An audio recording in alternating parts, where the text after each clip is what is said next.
Hello, everybody. Welcome to the Africa for Dummies podcast. Today we are seated together, which is something that rarely happens. So first of all, before we even begin, wanted to wish you guys a happy new year and hopefully you had a amazing holiday time with your family and friends.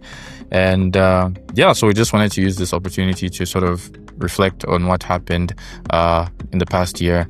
I know that a lot has already occurred with Venezuela and things like that, but that's 5 days in, and that's how the year starts. But in this episode, we're mainly going to be reflecting on the major news stories that had hit our continent.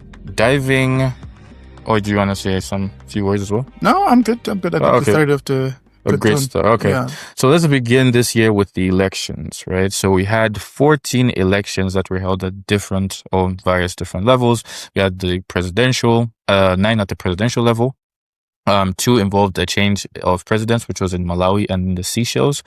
2 elections were postponed in Mali and Burkina Faso, and 1 election was annulled by the military in Guinea-Bissau. I don't know if there's anything you want to add to that. Yeah, so I mean, there's quite a few elections. Although the majority of countries that have had elections in 2025 have not necessarily been the most democratic countries. So they are countries that were not really expected to have radical changes. I think some key elections that people really focused on were countries like Tanzania and Cameroon, where incidences of lawfare, challenges to democracy, incidences of lawfare, disqualification of candidates through various methods in the law, and so in Tanzania there's opposition called Tundu Lissu, who was disqualified, put on treason, and then there was quite a lot of post-electoral violence. CNN did a huge report on the post-electoral violence. The exact figures are not really solid, so I can't really mention them. And then in Cameroon, there's at least 16 people that died in the immediate post-election violence. But in both cases, you see a trend. In Cameroon, you have a lot of old leaders in the young countries. Right. In Cameroon, Paul Biya was elected president for... Paul Biya was the one that said the best is yet to come. Right? Best is yet to come at age 92. Okay. And how long in power again? 30 years? He has been in power since the 1980s. Yeah. And he was re-elected to an 8th term. Okay. At age 92. And then in Cote d'Ivoire, President Alassane Ouattara was re-elected for a 3rd term. Okay. At age 84. Okay.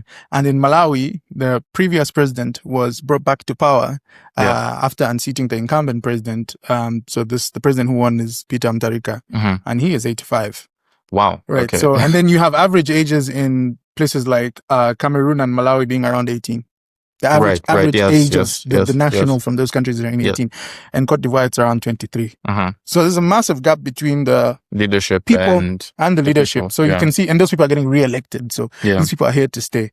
Right. So you have a lot of, lawfare, suppression, crackdowns on opponents using various methods of the law and just using brute force, sometimes killing people.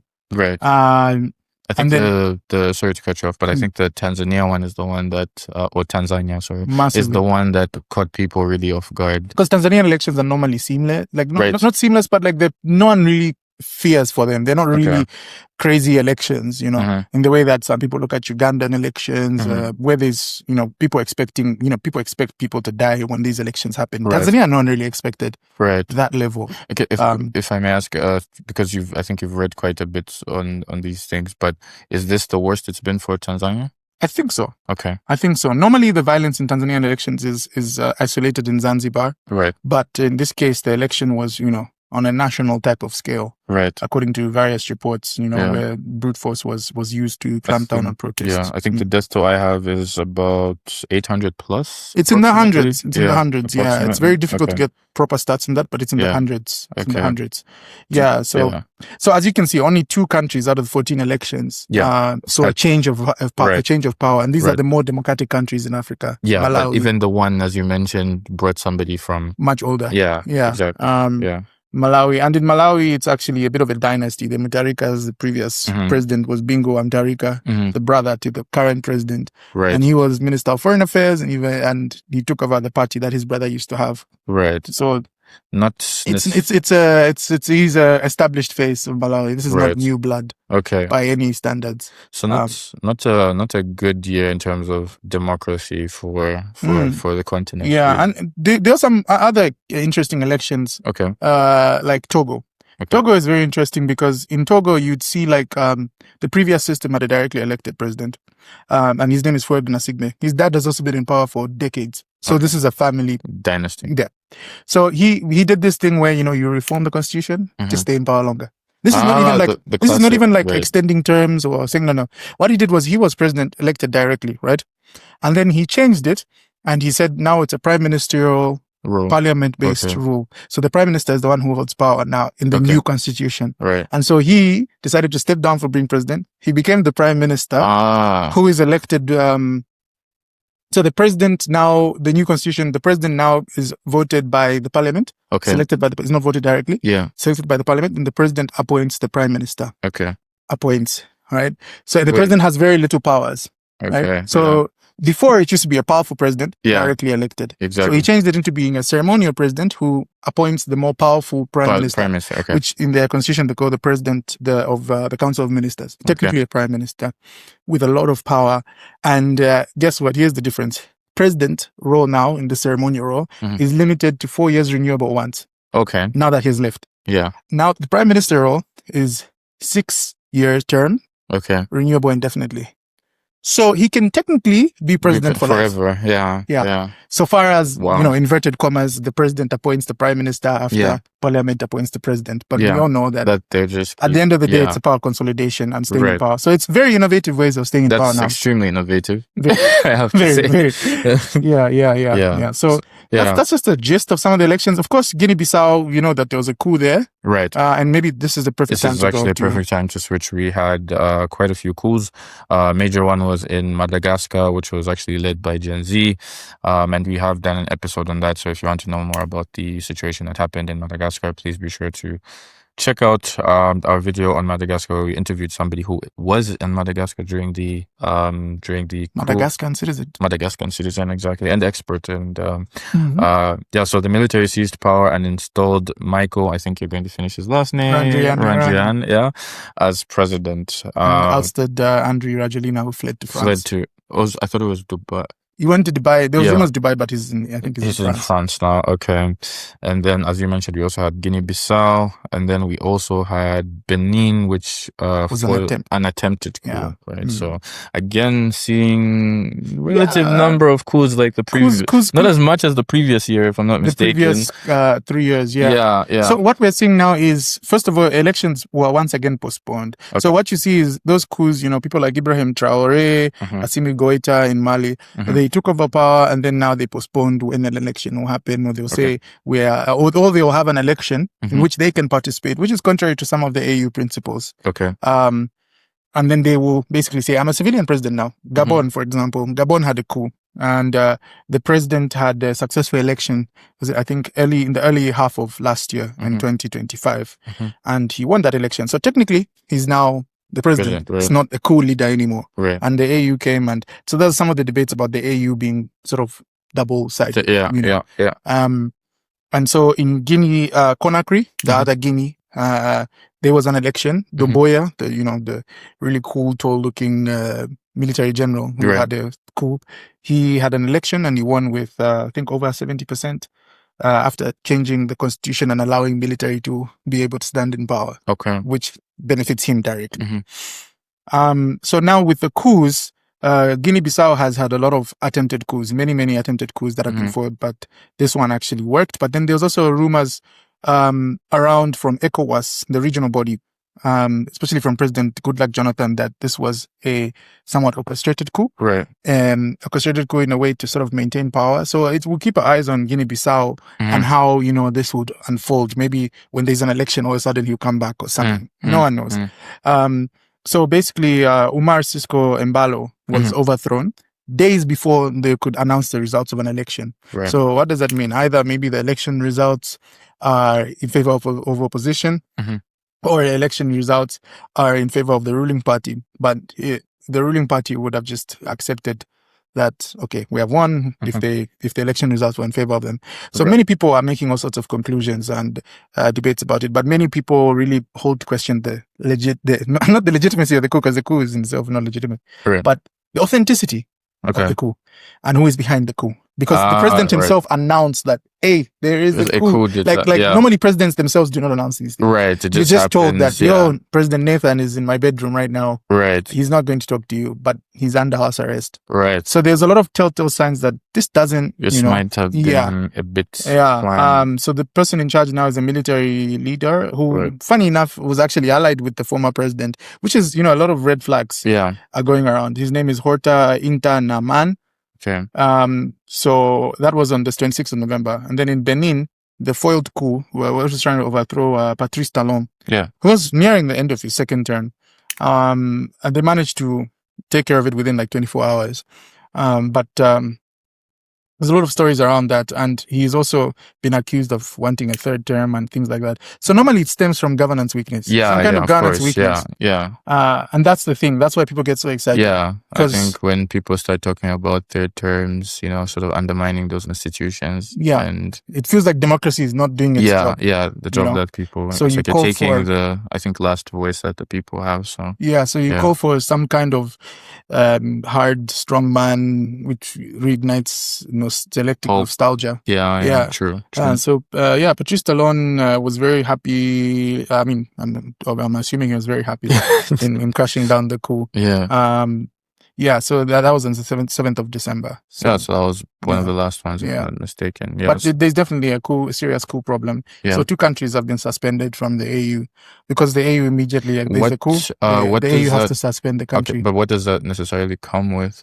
Suspension? Yeah. It means you can't really participate in AU meetings, key AU meetings and decision making. Is that something that a country would be like, really? The legitimacy that comes with being in the AU is still important for a lot of countries, because it's the major Pan-African body with now even in the G20 and the global it's an international actor. Like they talk about Venezuela, the African Union, so there is some kind of advantage, but there is cracks in what is it? Why the reason why I'm asking is actually because I think of late the sentiment around the AU is sort of that it's toothless. That's always been. It's not even of late. Okay. It's not even of late. That's always. I just kind of because I'm not really on social, so I see sometimes, and I'm like, okay. That's always been the accusation of the AU, but the AU is as strong as its own members allow it to be. Okay. And then people have heard this song before, but it really cannot do anything without we talk about funding of the African Union. There's many African countries that are in arrears. With their own subscription of the African Union. Right. So it's both, you can target both ways. The member states can say, we don't see value in you, but at the same time, you guys are where the value is supposed to come from. Exactly. So,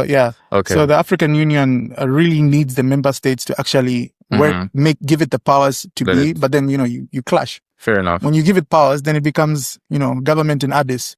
And then Zambia will be like, oh, sovereignty, don't step on my issues. Right. So it's a tug of war. And then there's even the regional economic communities, SADC, ECOWAS. There's so many different layers that you have to deal with. There's a division of labor in terms of, There's quite a number. If you think about it, everyone wants the idea of the AU is great. And everyone wants to be associated with it. But when it comes to an effective AU, it will ultimately disadvantage some people, including presidents. A lot. And step on their territory. Do you actually want that to happen? So it's a very complex myriad of events. So moving on, as we mentioned, there's quite a lot of things that made the headlines. There was, of course, the DRC and Rwanda peace deal that was signed in the United States, which is already showing cracks, number one. Number two, also was missing, I think, another particular organization at the table when they were making the deal, if I'm not mistaken. And I found that actually kind of a little bit, I don't know if I can say this, but I found it a little bit interesting because Rwanda was saying that, hey, we're not involved in this, and yet is at the table signing the peace deal, which I found to be very unique. Very ironic. Yeah, it is very unique. I didn't understand it. It was actually, there was one in Qatar and then there was one in the United States. Agreement. It's like, the this thing just keeps getting more complex and more complex because I believe the United States one already is showing cracks because they took extra territory. Is moving south. Exactly. Although the United States told them to stop. So we did a tactical withdrawal. But, I mean, it just shows you how fragile the deal is. Yeah. You know, you brought all these presidents. Right. You brought people from, so, as you mentioned, that there was the African Union was in the, not put on the back burner. Yeah. It was there, but it wasn't, given the prominence. Yeah. I mean, we have the SADC EAC, we have Angola, we have Angola he was leading the SADC side of the Rwanda process. We have Nairobi process. Qatar. Yeah. We have the US. So it's like everyone. It's like a patient with 5 million surgeons. Yeah, and yeah, you exactly. Expect them to just walk out with their limbs and whatnot. There's too many, and Congo has so many neighboring countries with all of their own. And it's part of, I think, 2 regional bodies: EAC and EAC, SADC, and then there's also a Central African regional body, which Rwanda left this year as well. So yeah, they're part of a lot of bodies. So I think the thing here is we have to sort of ask the sustainability of external mediation and this question about the respect for African solutions, the so-called African solutions. They were African solutions, but they were not respected. This year began, I think, with the intense exchange of fire. Was it this year or the year? In South Africa, in 2025. Right? That's a very good question. Yeah, that back and forth with Kagame and all of those people. I think it was 2025 January. Quite intense, heavily intense, and that was the beginning of the cracking of the sort of regional mechanisms that were there. Angola just like washed their hands and they were the AU champion for peace and reconciliation, and they were dealing with the DRC file. And they're like, this is just too much to handle. And they're now chair of the African Union, which just finished the 1-year rotation. And so they gave it to Togo. Togo is not too much coming out from Togo, to be honest. So you have a lot of so that's when sort of this reliance on an external solution came. Qatar put their hand up, America put their hand up, and then Donald Trump wants to tell his people that he has made all of those peace agreements, although it's a bit contradictory to an extent. But then on the ground, is there actually peace? No. The simple answer is no. There is no peace in Eastern Congo, despite all of those peace agreements and pronouncements. And Congo has seen DRC in 2025 has seen 7,516 people die. Wow. Just in 2025. And that's not even mentioning the displacement that's occurred. Displacement is massive. And this is all around minerals. And I think a key thing that distinguishes US, the DRC, we did an episode once actually on this in the year. 13 or 12 different peace agreements since 1990s. Yes. Yeah. And this one, the main distinguishing factor is the minerals. There is an explicit guarantee or an explicit interest in DRC minerals and American investors getting DRC minerals. It is very clear. Of course, because they're quite, if you look at you look at the countries that are actually involved, they do have an interest in, especially with this boom in AI, Donald Trump announcing that he wants, the United States to be the hub of AI, investing so much money. Obviously, there is that interest. Of course, the EU also wants to be a part of that. So there's so many. And I believe you're the one who told me how much is the net worth of the minerals that are 24 trillion 24 trillion in US dollars. The US GDP is in around 25 to 30 trillion dollars. Or let's just be generous, 20 to 30 trillion dollars, because I don't know the exact number. So you can just imagine that. So it's neck and neck in terms of mineral value. Yeah, exactly. As the most powerful, but yet one of the most poorest countries. So the DRC is a very exhausting case because I can imagine. Because look, the peace agreement in Washington, the Washington Accords clearly have its weaknesses. Just days after, and the fact it was days after. The Washington Accords did not include M23. Exactly, that is dealt with differently with Qatar, and there is no particular clear message on how those two coordinate with each other. How exactly are they working exactly with each other? They do mention each other, but they don't give much detail as to how exactly they will work with each other. The two different peace angles. Because if I'm not in the Washington Accords, and you say something from Washington Accords that I didn't agree with in Doha, M23 is not involved. So and M23 likes to act like they're independent, although people always make that M23 is a puppet of Rwanda and so on. But then again, you mentioned, why was Rwanda there if it had nothing to do with Rwanda? Rwanda's interest more so is in the FLDR, the people that are accused of being genocidaires. And that's where the offshoot was pro-Hutu extremist group. So that is their main concern although Congo pushes back and says M23 is a bigger concern and so on and so forth. So, it's very confusing. And yes, so that was that on the DRC situation. And then of course, the biggest one, and I think unfortunately the one that often flies under the radar for many people, is the Sudan Civil War. Right, this is a war that's been going on for, if I'm not mistaken, the last 2.5 years. It started in April of 2023. Approximately 150,000 people were killed in total, almost. Wow. 9.5 million people internally displaced. And about 4 million refugees in Egypt, Chad, and South Sudan. It is one of the deadliest conflicts in the world today. Yeah. Yeah, those are some brutal numbers. Yeah. 9 million people, that's half of Zambia. Exactly. That's way more than Botswana and Namibia combined. You know, these are huge numbers. That's UAE as a country.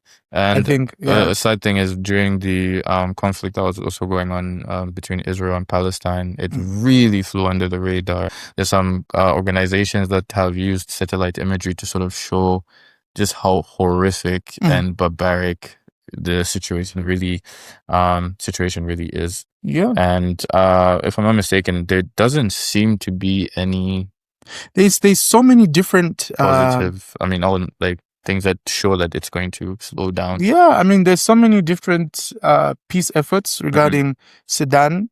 There's a Jeddah process, and then there's an AU aspect. There's IGAD. IGAD is the regional economic community for the Horn of Africa area. So countries like Ethiopia, Somalia, Djibouti, Sudan, those countries are in IGAD. And there's always back and forth about how IGAD is not necessarily included, and it becomes these big players like Saudi Arabia, who sometimes are accused of even flaming the war itself. Sudan's government, well, the SAF-led government, the Sudanese Armed Forces has taken UAE to the ICJ or ICC. ICJ for crimes of genocide in El Fasher. But I don't know the progress on that. But if we look at the military developments in 2025, in January, Sudanese Armed Forces captured Wad Madani and pushed RSF fighters out of Khartoum in central Sudan. So that was a big victory for them.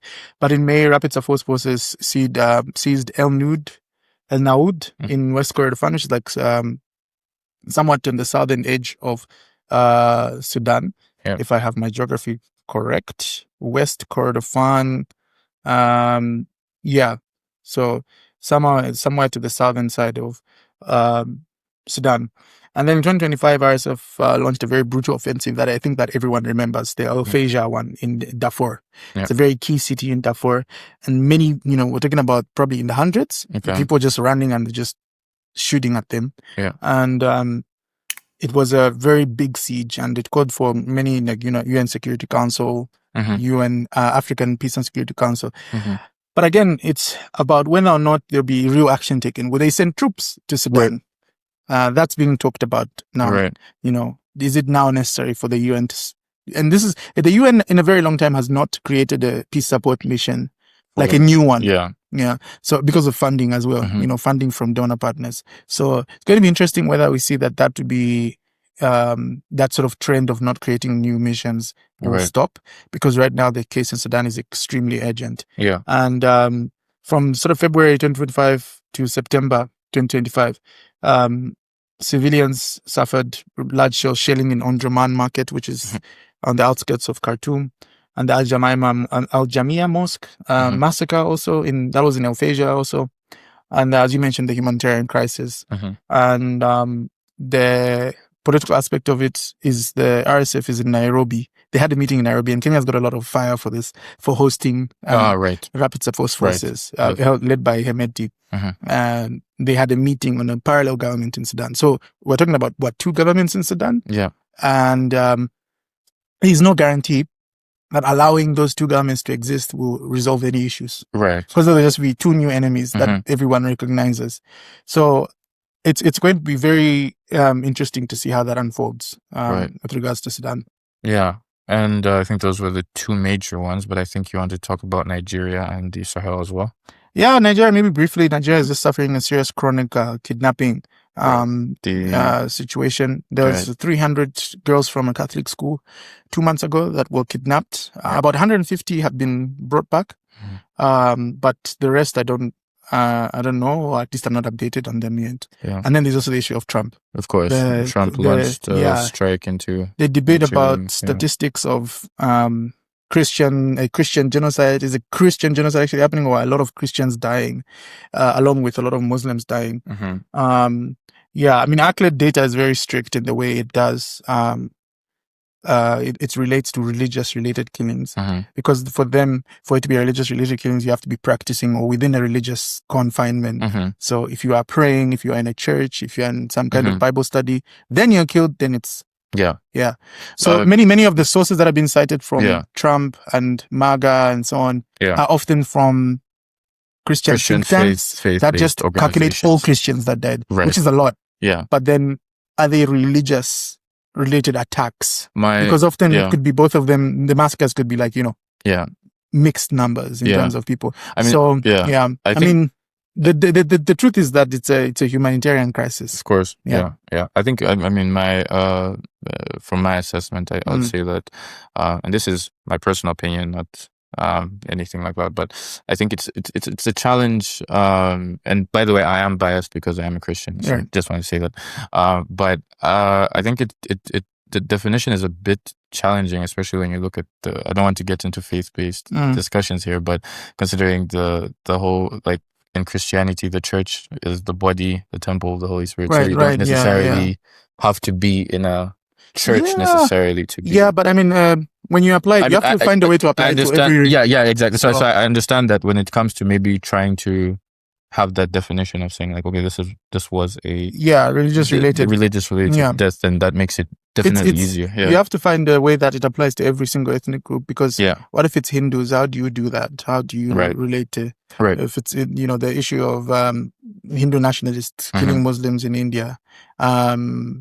So it's not very easy. Complex, I think. Yeah, you have to be very strict with it. So it's always less than what is there.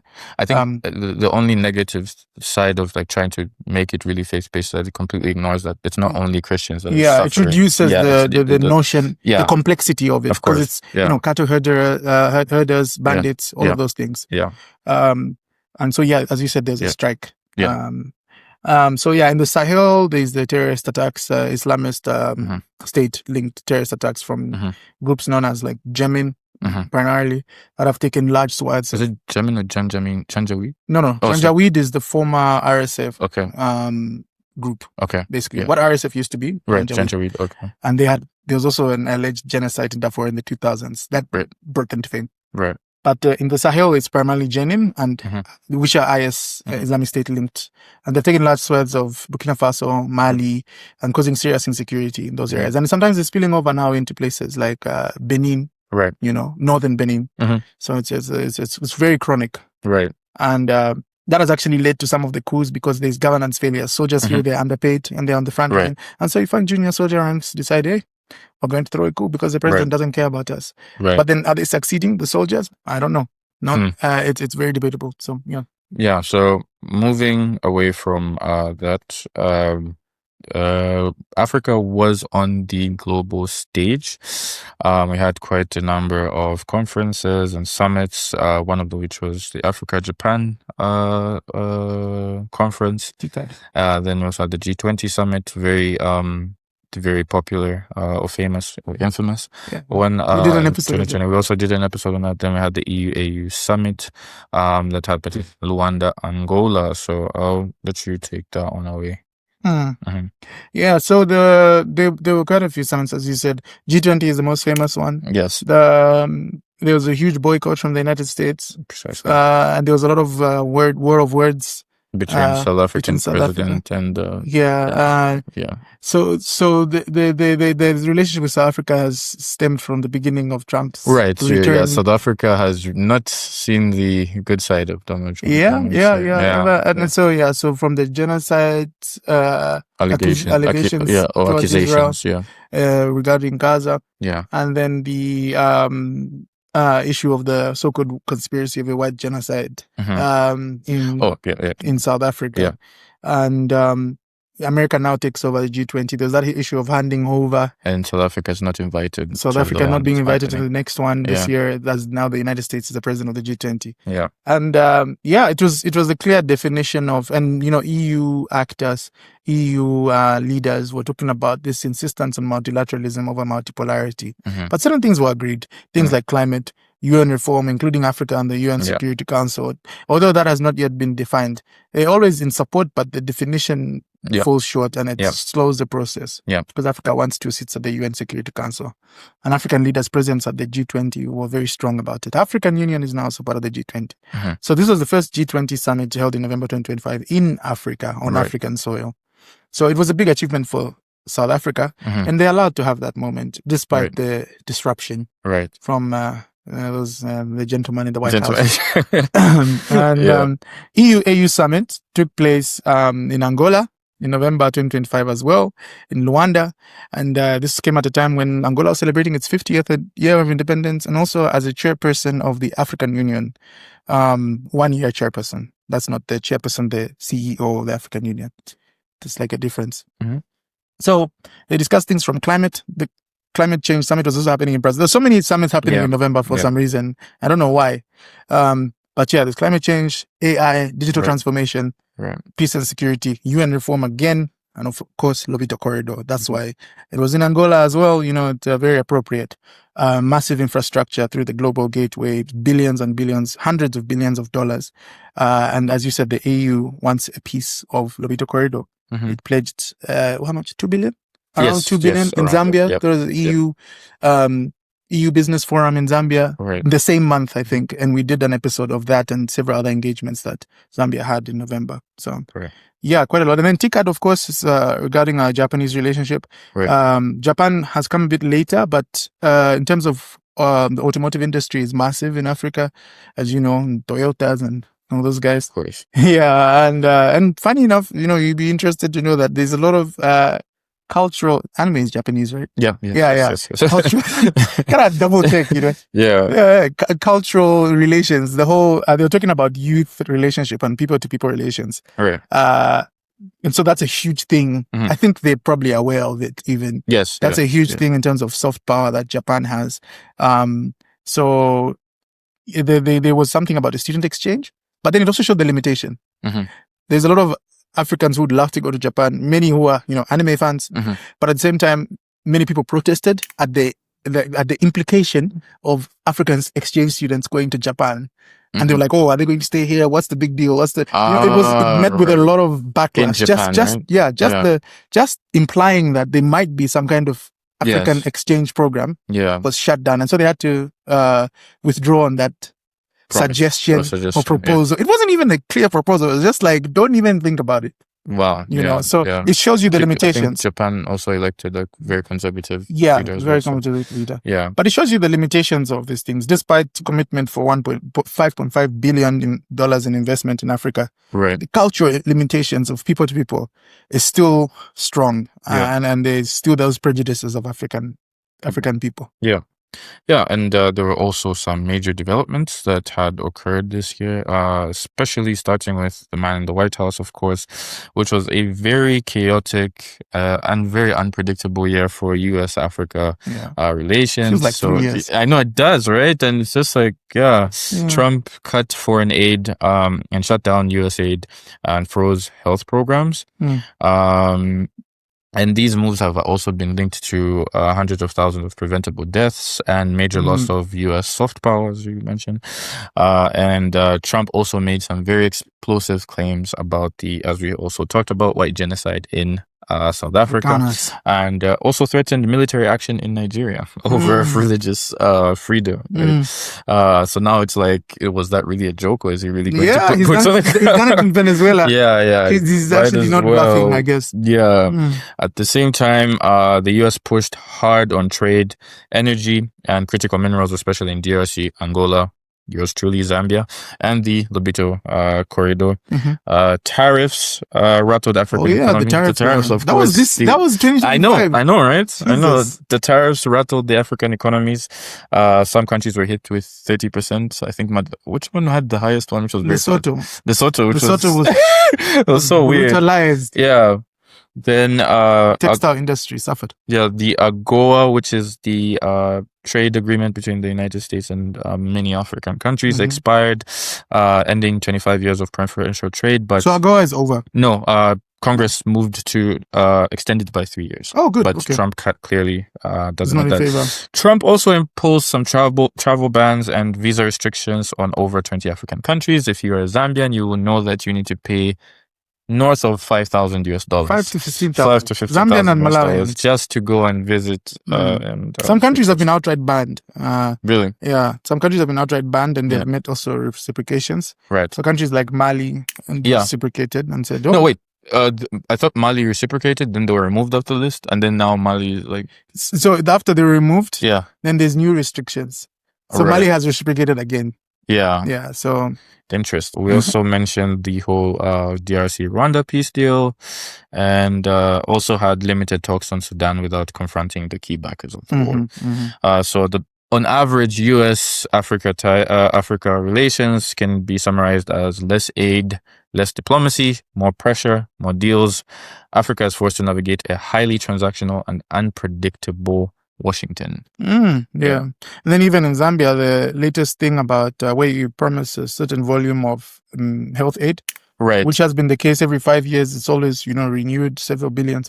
But this time the renewal came with pressure to access minerals. Right. So the US is seeing that China has acquired a lot of sway in terms of ownership of mines and mineral rights. And I think Dambisa Moyo called China the monopoly. They called it the monopsony. Okay. Where you are so monopoly and monopsony, where you are the primary buyer and you are the primary seller, the owner. You know what I mean? So in DRC and Zambia, Chinese have a humongous presence in the copper and cobalt industry. So America is seeing this and saying, we're just giving Zambia money, but how come we don't have access to the aid? But at the same time, is $1.5 billion really worth even how much that in terms of mineral value? Not even close. Yeah. There's been a time when Zambia sold minerals for hundreds and millions of dollars, and they made $10 billion within the next 5 to 10 years. Yeah. So it's very important that whatever demand is, it's a fair type of deal, type of discussion. Because I think because Zambia already doesn't do much trade with the United States. It will be pretty foolhardy for us to agree that we'll give you mineral concessions of something that will be north of billions of dollars. I mean, this is a mine. This is not small things. Right. So Then moving on from the US, something very controversial. I think in my mind, this was extremely controversial. But Somaliland got recognition from Israel. So Israel became the first country to recognize Somaliland. And Somaliland is partially recognized country that forms part of the recognized Somalia. The AU, Egypt, Djibouti rejects this. Yeah. What say you on that? I mean, that's pretty deep. I mean, that's especially considering it's coming from Israel, right? It's interesting because if you look back at Project 2025, which was this blueprint from the Heritage Foundation in the United States, a right-wing think tank that was basically preparing for the return of the Republicans, which is now Donald Trump. They included the recognition of Somaliland. May I ask why? It's because Somalia is considered to be sort of leaning towards China. And so taking a huge chunk of such a critical area in international trade, choke points like the Aden, Gulf of Aden, choke points like the Red Sea in its entirety, Suez Canal, that's all highly important. And then there's the Houthi rebels that are coming in from, Yemen supported by Iran. So having a critical, friendly ally, perhaps with a military base, although they deny this, Somaliland government deny this, the United States and right-wing members are seeing it as something they can push for. So it's very 50-50 as to whether the United States will eventually recognize Somaliland. Well. It's plausible. I mean, it is actually plausible. I wouldn't pretend that it can happen. Mogadishu is very upset, obviously. Of course. But then, it really changes regional dynamics if every country starts recognizing it, because Ethiopia wants access to the Red Sea. They tried 1 year ago to get access to the Red Sea through getting a port in Somaliland, like a full lease almost, like ownership, in its pursuit for Red Sea access. Recognizing Somaliland will really disrupt the Horn of Africa sort of dynamics. So countries like Egypt rejected it because of the implications. Because of the implications that it has with regards to its neighbors. Ethiopia has a pretty friendly relations with Somaliland. So Somalia had two, there's the Italian Somalia, which is the larger part of Somalia, which is Mogadishu. And then on the southern side, and then you have, maybe we can get a map for that. And then you have Somaliland, which was British. Now they were put together around independence in the 1960s. And then when the Civil War just broke out in the early 1990s, with the fall of Ziad Barre, who was the first president before that for about 20-something years, Somaliland declared independence because they were always treated it was just a smashing up of two different colonial possessions. So they were always felt a bit different. Even though, funny enough, Somalis are just clan-based ethnically. They are all the same. It's almost unanimous ethnically, although it's the clans that rival each other. So they have had more stable democratic track record than the rest of Somalia, which has been plagued with war, violence, and, failure to even have elections sometimes. So many people in the West also see it as more ammo for recognition. So, it's a geopolitical game. If you recognize Somaliland, you can get a Western ally. And guess what? Somaliland, funny thing, when Venezuela reiterated its support for the entity of Somalia, 2 days later, Nicolas Maduro was kidnapped and everything. And Somaliland, Somaliland supported it. Wow. Somaliland was like, we accept the enforcement of law. Wow. We support America's position. Feels like the world is unraveling. So it's, it's like dog eat dog at this point. So, Somalia responded to Israel when Israel recognized, Somaliland, Somalia, Mogadishu. Responded to Israel. Saying this is our sovereign territory, the usual things that you'd expect if you recognize a chunk of a country. Right. But they also said, why don't you recognize Palestine? Oh, okay. Okay. So, on one hand, Somalia is like, hey, why aren't you recognizing Palestine? But all of a sudden, you're recognizing Somaliland. Palestine is recognized by hundreds of states, new ones these days, including the UK, Spain. But Somaliland is already recognized by Israel. And so, it might be sort of opening of gates for more countries to recognize Somaliland, but that will massively change the geopolitics of the Horn of Africa. Right. And, just to also touch on the other major developments, Africa's largest dam was inaugurated in Ethiopia. The GERD, I believe. GERD. It's the Grand Ethiopian Renaissance Dam. Exactly. Thank you very much. Funded entirely by the local resources. And, of course, there was tension with Egypt over the now water sharing. There was also fresh faces leading the Africa's powerhouses, the AU and the AFDB, Africa Development Bank. The AU elected Mahmoud Ali Youssef from Djibouti as the chairperson of the African Union Commission for 4 years, with Selma Malik Hadidi from Algeria as deputy. Additionally, Sidi Ould Tah from Mauritius was elected president of the African Development Bank. So those are some of the other major developments that had occurred. Unfortunately, we lost quite a number of people, many African figures, starting, of course, with Kenya's Raila Odinga, who was Kenya's largest opposition, if I can say that, opposition. Perennial opposition. Leader. Yeah, exactly. He passed on this year. We had also the former president of Zambia, President Edgar Chagwa Lungu. We did an episode on that. We also did an episode of that. Fun fact, he isn't buried He's not yet. Buried. It's still a dispute. Yeah. The family. Exactly. And the president of Zambia. That's another figure that's passed on. Libyan army chiefs were killed in an air crash incident in Turkey. Sam Nujoma from Namibia was a liberation fighter and the first president of Namibia. Nigeria's former president, Muhammad Buhari, also passed on. Nguewa Thiong'o, Kenyan African literary novelist, also passed on. And David Mabuza, a former deputy president of South Africa. So quite a number of figures that we have lost. So I don't know if there's anything else that I'm missing for the past year. Yeah, no, not really. I think all of the key things have been taken account of. So I think we've covered all the politics. We've kind of at least decoded the politics of Africa in 2025. I think if we talk about upcoming things, there's Uganda's election. Right. That's this month, right? This month, I think January 15th. Next week. Obviously, you have Yoweri Museveni, who has been in there since 1986, seeking re-election under the banner of, I think, protecting the gains. Protecting the gains. The gains, yes, yeah. Yes. And there's Bobby Wine, who this is not his first rodeo. Of course. I think it's his second. Yeah. Who is also leading a very strong sort of youthful-centric campaign. But many people are debating whether or not he'll be able to take his voter base and expand it towards the rural areas as well, because it seems he's very strong in urban areas. Yeah. But he's not able to grasp the whole of Uganda. Right. So, but I think a lot of people are also expecting that this election will be quite difficult because the UN bodies, like the Human Rights Group, has talked about arrests, has talked about suppression. So it'll be interesting, but hopefully it won't be as deadly as the previous election. Correct. Yeah.